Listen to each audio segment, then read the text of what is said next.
June 6, 1944. 0007 hours, north of Carentan, Normandy. The match trembled slightly as Obergefreiter Rudolf Thiel lit his cigarette, squinting into the darkness that had settled over the Norman countryside. Through the night air came a sound that made him freeze, the low drone of aircraft engines, hundreds of them, growing louder with each passing second. Within minutes, Thiel would frantically crank his field telephone, becoming the first German soldier to report what would prove to be the largest airborne assault in military history. His message, logged at precisely 0011 hours, would mark the beginning of a catastrophic intelligence failure that would see 13,348 American paratroopers, along with 3,937 American glider troops and thousands of British and Canadian airborne forces, descend behind German lines. The German defensive forces in Normandy on June 6th represented formidable combat power, at least on paper. The 91st Luftlande Infantry Division under General-Lieutenant Wilhelm Falli controlled the central Cotentin Peninsula with 12,000 men. The 709th Static Infantry Division, commanded by General-Lieutenant Karl Wilhelm von Schlieben, defended the eastern coast, including what would become Utah Beach, with 12,320 soldiers. The veteran 352nd Infantry Division, under General-Lieutenant Dietrich Kreis, held the sector that included Omaha Beach, with approximately 12,000 troops. Most significantly, the elite 6th Fallschirmjäger Regiment, Germany's own paratroopers, had been attached to reinforce the defence.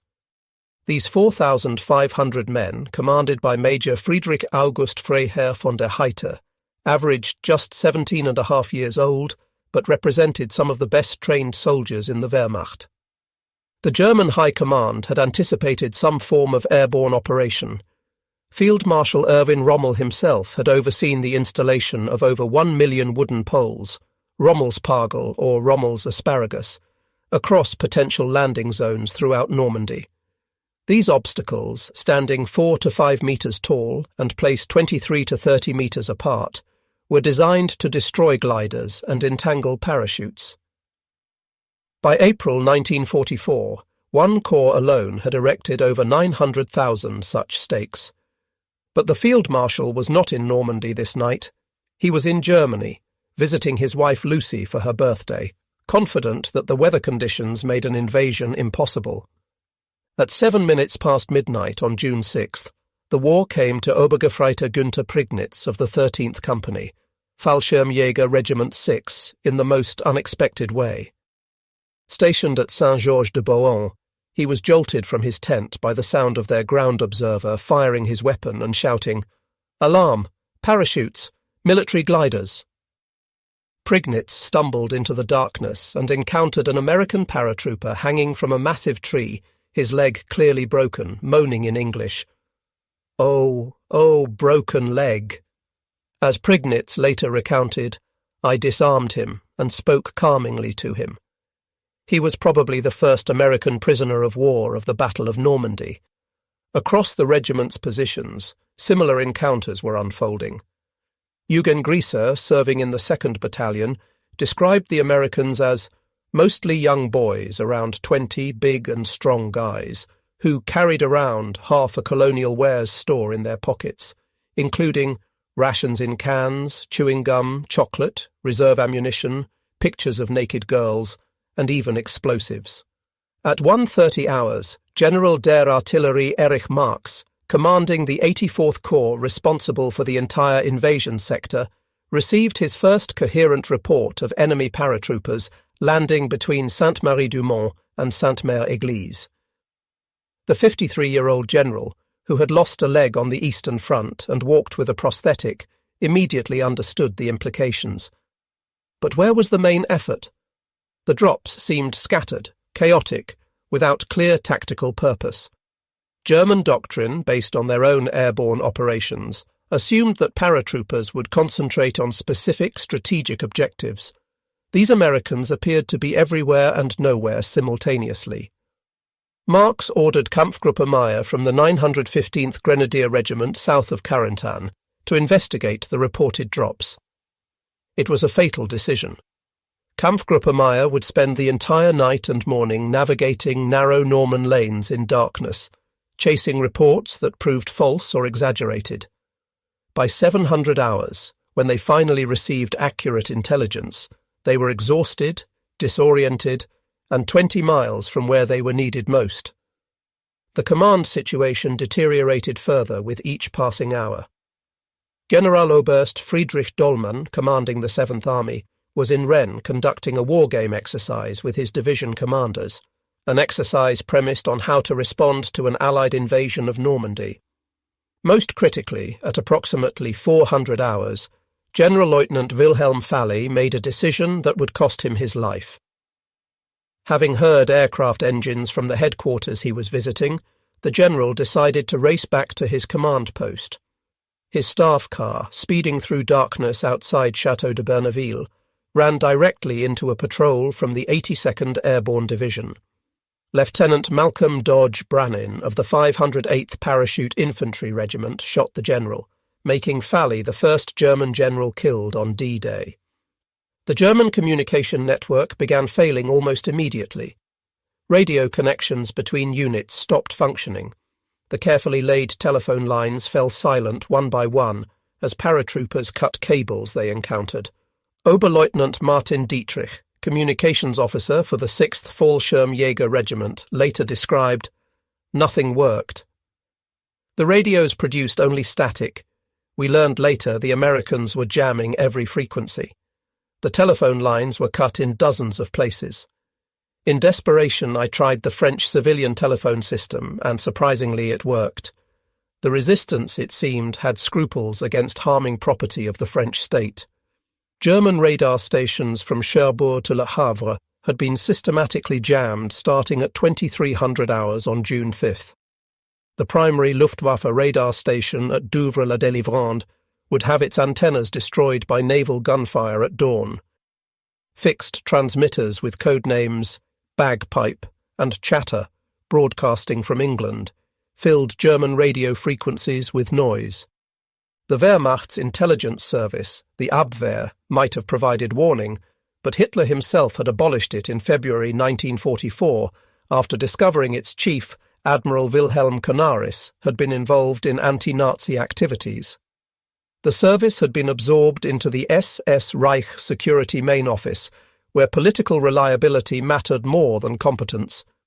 Major Friedrich von der Heydte, the aristocratic commander of Fallschirmjäger Regiment 6, began his own investigation at first light. A veteran of Crete, where German paratroopers had suffered grievous losses, he understood airborne operations better than perhaps any other German officer in Normandy. At 6 o'clock hours, he began personally interrogating captured American paratroopers in Carentan. What he discovered stunned him. These weren't commandos on a raid. These were full divisions, the 82nd and 101st Airborne. Von der Heydte would later write in his memoirs, "The Pathfinders particularly impressed me. They had shaved their heads except for a thin stripe in the middle, what they called a mohawk, and painted their faces with green and brown camouflage. When Hauptmann Trebes saw them, he commented, 'Now they're sending us their Indians.'" Each American paratrooper carried between 70 and 120 pounds of equipment. Their main parachutes were supplemented by reserve chutes, a luxury German paratroopers had never enjoyed. They carried the M1 Garand semi-automatic rifle, which could fire 8 rounds as quickly as a soldier could pull the trigger, while most German infantry still carried bolt-action Kar 98K rifles. Every American had multiple flashlights with spare batteries. They carried morphine syringes for immediate pain relief. Their rations included not just food, but cigarettes, chocolate, and chewing gum.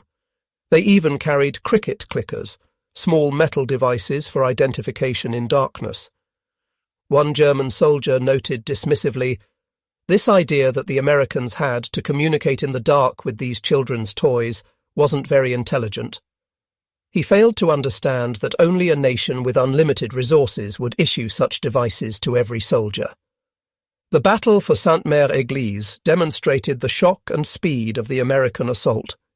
This small town of 2,500 inhabitants sat astride Route Nationale 13, the main road from Cherbourg to Carentan, making it crucial for any German counterattack.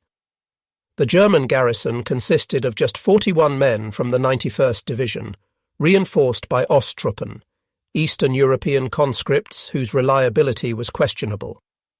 They were equipped with 2 anti-aircraft guns and a handful of machine guns.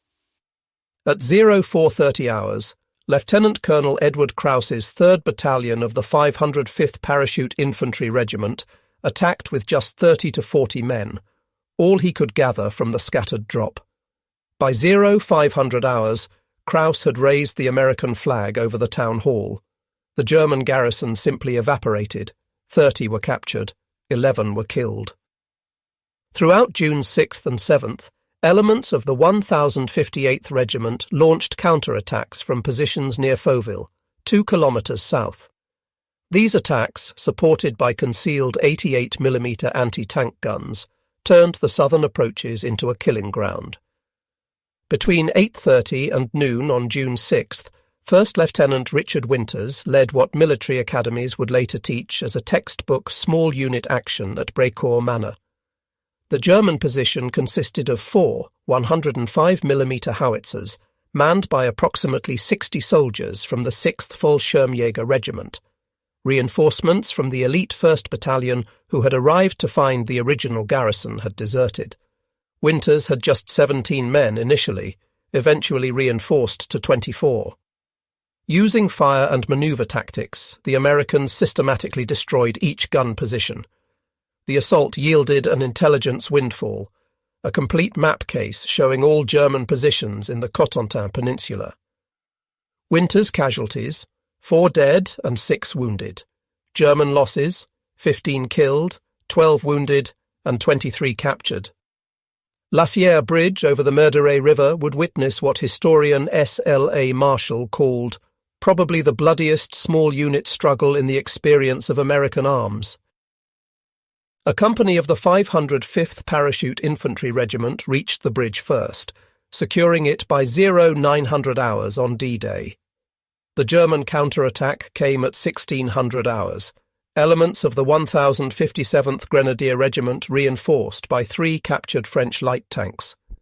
The Germans used captured American paratroopers as human shields, forcing them to walk in front of the tanks. The fighting around Lafayette would continue for 3 days.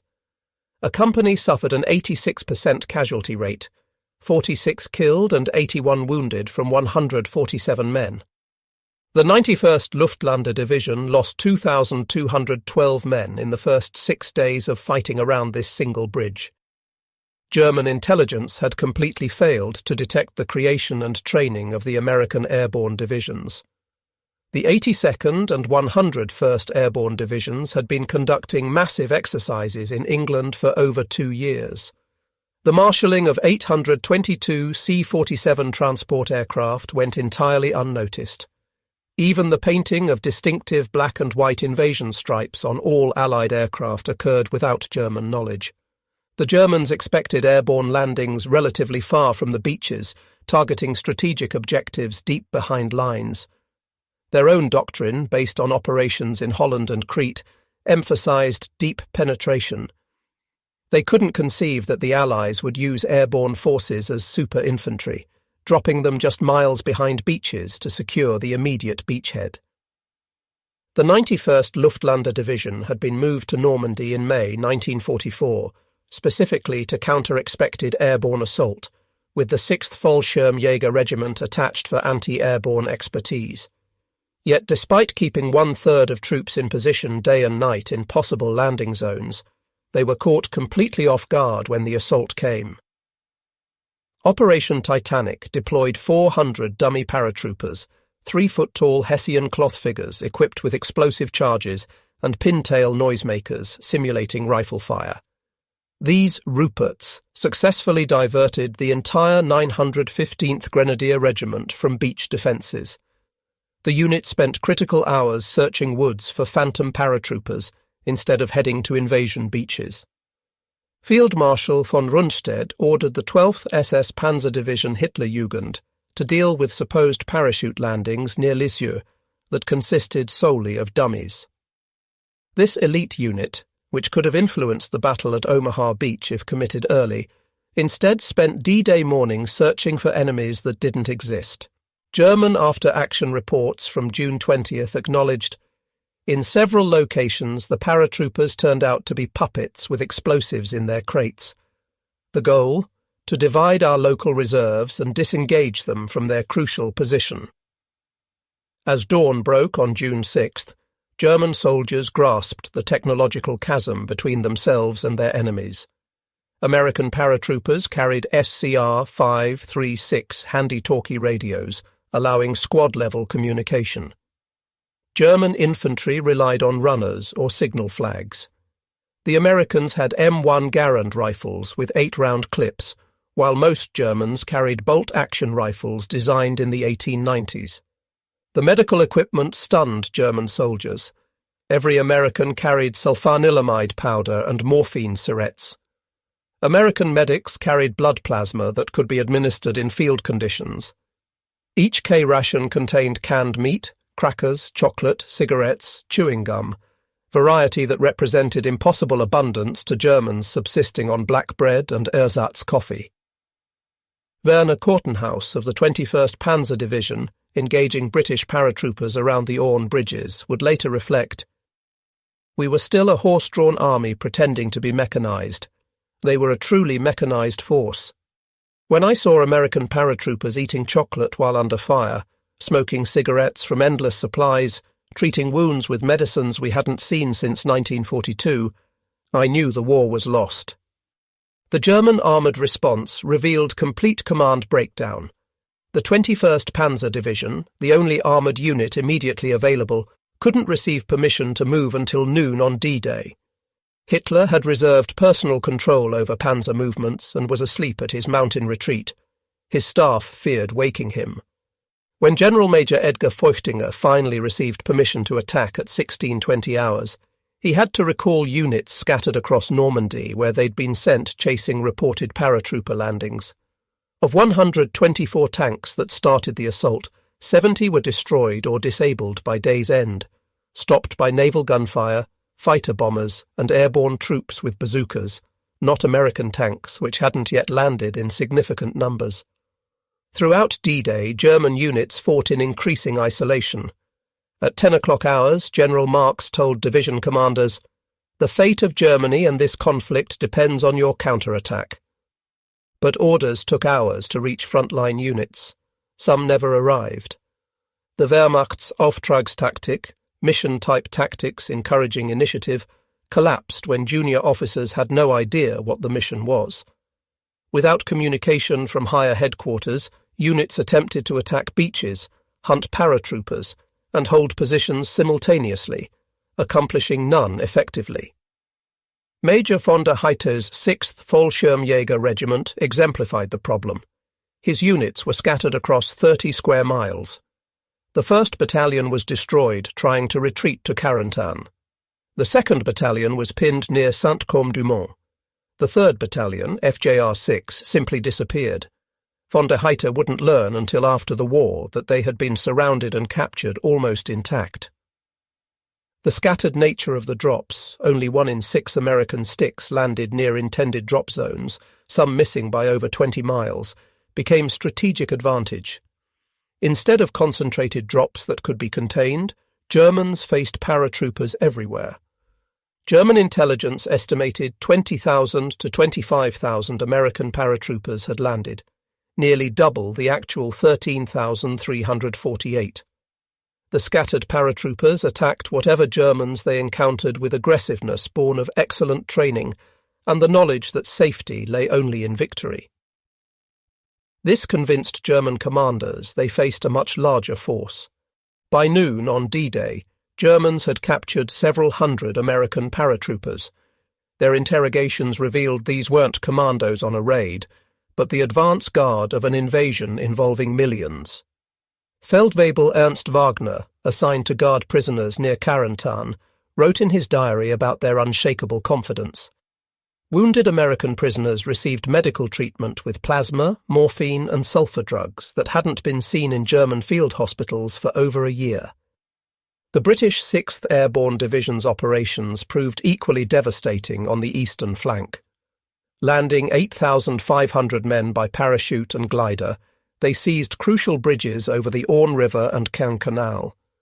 Major Hans von Lux Kampfgruppe from the 21st Panzer Division received landing reports at 1:30 hours, but couldn't get permission to attack for 8 hours.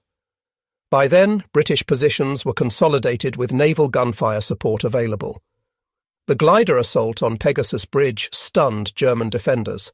6 Horsa gliders landed within yards of targets, delivering troops who seized the bridge in 10 minutes. The Guards, miles behind what they thought was the front, were completely surprised. Major von der Heiter's post-war analysis proved unsparing.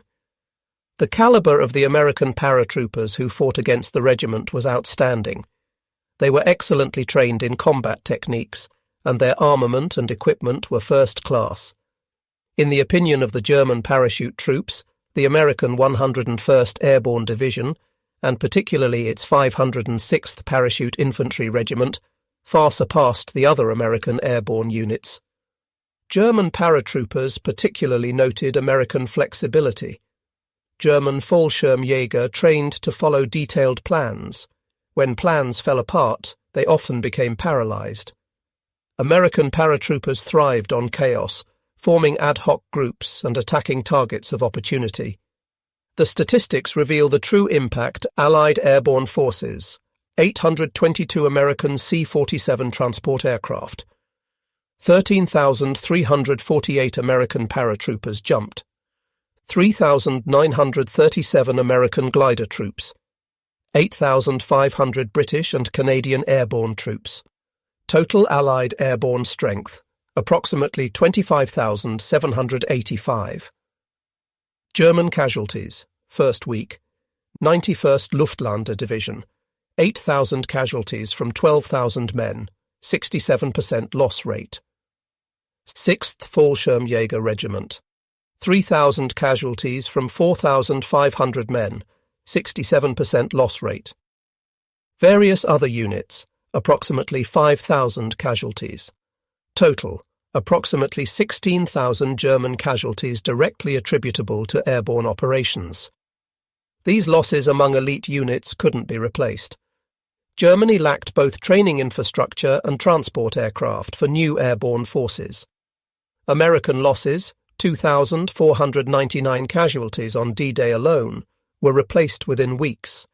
Tactically, the D-Day airborne operations appeared mixed. Units missed drop zones. Casualties were heavy. Many objectives weren't achieved on schedule. Yet strategically, they succeeded completely. They prevented effective German defense of invasion beaches and paralyzed decision-making during the critical first 48 hours. General Heinrich Eberbach, who would command Panzer Group West, later wrote, "The Allied airborne operations on D-Day were decisive. Not in the tactical sense, many objectives were not immediately achieved, but operationally, they prevented us from implementing our defensive plans." German intelligence had missed everything: the creation of American airborne divisions, their 2-year training program, the assembly of transport aircraft, even the painting of invasion stripes. Operation Fortitude's deception proved so successful that the German 15th Army's 150,000 men remained in the Pas-de-Calais until late July, awaiting an invasion that never came. Colonel Alexis von Roener of Foreign Armies West had provided accurate assessments before D-Day, but Hitler and the High Command dismissed his reports in favour of their preconceptions. The impact extended throughout the war. German forces remained fixated on airborne threats, holding reserves back from fronts to guard against landings. When the 2nd SS Panzer Division Das Reich was ordered from southern France as reinforcement after D-Day, they took 2 weeks to reach Normandy, a journey that should have taken 3 days, delayed by resistance attacks and constant fear of paratroopers. Operation Market Garden in September 1944, despite ultimately failing, confirmed German fears by dropping 3.5 divisions in daylight. This caution, born from D-Day's shock, contributed to the speed of Allied advance across France. The airborne operations represented something profound, the democratization of elite military capability. German Fallschirmjäger were carefully selected volunteers, many from aristocratic families with military traditions. American paratroopers were citizen soldiers, farm boys, factory workers, students, who volunteered for $50 monthly jump pay. Yet these citizens outfought professional warriors, showing initiative and skill exceeding opponents with years more combat experience. They fought not for glory, but to finish a job and go home. Franz Gockel, the teenage machine gunner from Omaha Beach who later emigrated to America, would tell military audiences, "The paratroopers changed everything. We were prepared to defend beaches. But when we heard paratroopers were behind us, everything changed. Were we surrounded? Should we retreat? Your paratroopers won the battle before the first landing craft reached the beach." Eric Bissoir, participating in 2014 reconciliation meetings, remembered, "I saw with my own eyes how they jumped straight into our positions. Sadly, this was terrible for the poor guys on the chutes." As night fell on June 6th, German forces faced a fundamentally changed battlefield. Field Marshal von Rundstedt's evening report to Hitler captured it. "The enemy has succeeded in creating confusion in our rear areas through extensive airborne landings. The scale and coordination exceed our previous estimates of enemy capability." Hitler blamed commanders for lack of will and refused to release reserves, still convinced the main attack would come at the Pas de Calais. On June 7th, the 17th SS Panzer Grenadier Division spent the day clearing reported paratroopers from assembly areas instead of counter-attacking beaches. By the time they were ready, Americans had consolidated inland positions. The opportunity had passed. Major von der Heiter, writing post-war for professional military journals, provided the definitive assessment. The American airborne assault on D-Day represented more than a military operation. It demonstrated a new form of national power, the ability to project force vertically, transform civilian youth into elite soldiers, coordinate complex operations across vast distances, and sustain operations through industrial production. We Germans thought ourselves masters of modern warfare. We invented blitzkrieg, pioneered airborne operations, developed combined arms tactics. But Americans had industrialized them, democratized them, deployed them on a scale we never imagined possible. The 13,348 American paratroopers who jumped into Normandy shattered our conception of what was militarily possible. They proved democratic nations could create forces equal to any authoritarian regime, that citizen soldiers could match professional warriors, that industrial production could overcome tactical skill. In the darkness of June 5th to 6th, 1944, we heard hundreds of aircraft engines. We saw thousands of parachutes blossoming. We fought scattered groups of determined young Americans. And we learned our 1,000-year Reich had challenged forces beyond our comprehension. The vertical envelopment of Normandy proved the arsenal of democracy had created a new form of warfare that authoritarian regimes could neither match nor defeat. German soldiers learned this truth through defeat by an enemy they'd been taught to despise. As dawn broke on June 7th, 1944, German defenders faced a battlefield transformed. Behind their Atlantic wall, American paratroopers controlled key terrain, disrupted communications, and prevented coordinated response. The German soldiers had not anticipated that 13,348 American paratroopers would land behind their lines. When they did, they brought the beginning of the end for Nazi Germany and the dawn of American military supremacy in the modern age.